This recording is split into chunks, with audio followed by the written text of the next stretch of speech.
চৈত্র, বৈশাখ এই শব্দগুলো আমাকে যা যা দেয় তা সব আমার সংস্কৃতি থেকে পাওয়া। একদম।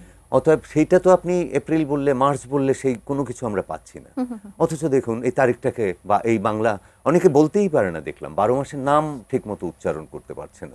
আমাদের এই সার্বজনীন উৎসব, এটিকে যদি সত্যি ওই যতই নাম পরিবর্তন করুন আপনি, কোনোভাবেই আপনি পারবেন না এটার স্বতঃস্ফূর্ত একটা ধারা থাকে। যেমনটি ডক্টর সাইমন জাকারিয়া বলছিলেন যে আমাদের যে ইতিহাস, এই যে আমাদের মঙ্গল শোভাযাত্রার ইতিহাস বা আমাদের যে বৈশাখ উদযাপনের ইতিহাস, সেটি যদি 4000 বছরের পুরনো হয়, তাহলে আমি যেটি বলছিলাম যে ধর্মের সঙ্গে সাইমন জাকারিয়া বলছিলেন যে ধর্মের সংস্কৃতিও আলাদা আছে, কিন্তু পহেলা বৈশাখের যে সংস্কৃতি তার সাথে ধর্মের সংস্কৃতি কি আসলে মেলানো হচ্ছে, বা এখানে বিষয়টা আসলে কি ঘটছে আমি যদি একটু জানতে চাই।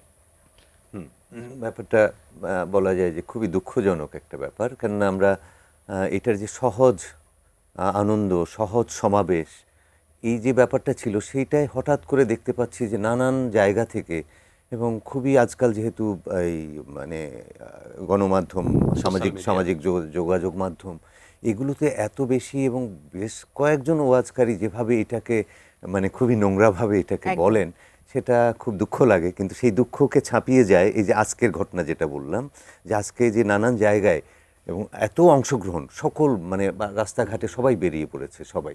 এবং দেখুন এটা মানে আমাদের একটা পরম সৌভাগ্য বলবো, যে যদি বলি যে বঙ্গ, আমাদের যে বৃহৎ বঙ্গ, এখন সেই অর্থাৎ এই যে সংস্কৃতিটা সেটা একেবারে বঙ্গজ। তো এখন সেই বৃহৎ বঙ্গ এমন একটা শব্দ, এই বঙ্গ, যেটার নামে একটা আমাদের সাগর আছে, একদম মানে বঙ্গোপসাগর। এরকম আর কোনো সাগরের নাম আছে কিনা আমি জানি না, মানে বঙ্গের নামে। তো এটা তার মানে আমাদের এটা অনেক বিশাল একটা ব্যাপার।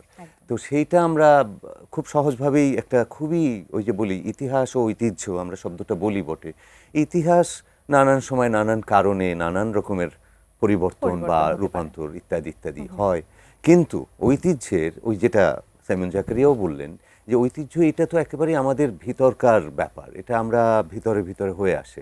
এই যে এত নিষেধাজ্ঞা, এত অপপ্রচার, এত নোংরা কথা এই বৈশাখ নিয়েও হয়েছে, খুবই মানে বলতে তো একটু ইতস্তত করি যে এই মঙ্গল শোভাযাত্রা নামটি নিয়ে, মঙ্গল, আজকে মঙ্গলবার ছিল, এখন বার তো আসলে পরিবর্তন হলো না, এমন প্রশ্ন তো নানাজনে করছেন। সেই, এবং সেখানে আপনি দেখুন ওই যে আপত্তির কথা অনেকে শুনছিলাম যে এই যে কি বিশাখা শব্দ থেকে বৈশাখ হয়েছে, অতএব এইগুলো বিজাতীয় সংস্কৃতি, তাহলে কি বৈশাখের নামও পরিবর্তন হয়ে যাবে? এখন দেখুন বিশাখা নক্ষত্র থেকে নামটা হয়েছে। এখন আমাদের তো আমাদের যাবতীয় চর্চা, আমাদের যাবতীয় যে আলাপ আলোচনা, এমনকি একাডেমিক যে আমাদের চর্চা, সেখানেও পর্যন্ত এই বিষয়গুলো আলোচনা হয় না। আপনি সাধারণভাবেই দেখেন যে বাংলা তারিখের কোনো ব্যবহারটা একটু দাপ্তরিকভাবে হয়তো বাধ্য করা হয় যে চিঠিপত্রে যেন বাংলা তারিখটা থাকে এবং উপরেই থাকে, নিচে ইংরেজিতে থাকে। কিন্তু আমি মনে করি আমাদের প্রাথমিক শিক্ষার্থী থেকে শুরু করে প্রাথমিক, মাধ্যমিক, সর্বস্তরে যদি একেবারে খুব সহজভাবে এই কেবল বাংলা তারিখটা যদি তাকে আপডেট জানানো করা যায়, তাহলে অর্থাৎ চৈত্র, বৈশাখ এই শব্দগুলো আমাকে যা যা দেয় তা সব আমার সংস্কৃতি থেকে পাওয়া। অতএব সেইটা তো আপনি এপ্রিল বললে, মার্চ বললে সেই কোনো কিছু আমরা পাচ্ছি না। অথচ দেখুন এই তারিখটাকে বা এই বাংলা অনেকে বলতেই পারে না, দেখলাম 12 মাসের নাম ঠিকমতো উচ্চারণ করতে পারছে না।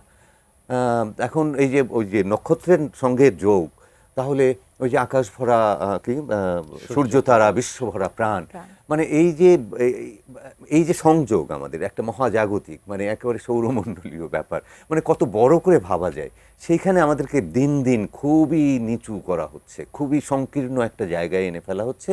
এটার সঙ্গে তো আপনি বলেছিলেন যে রাজনীতি এসে মিশেছে।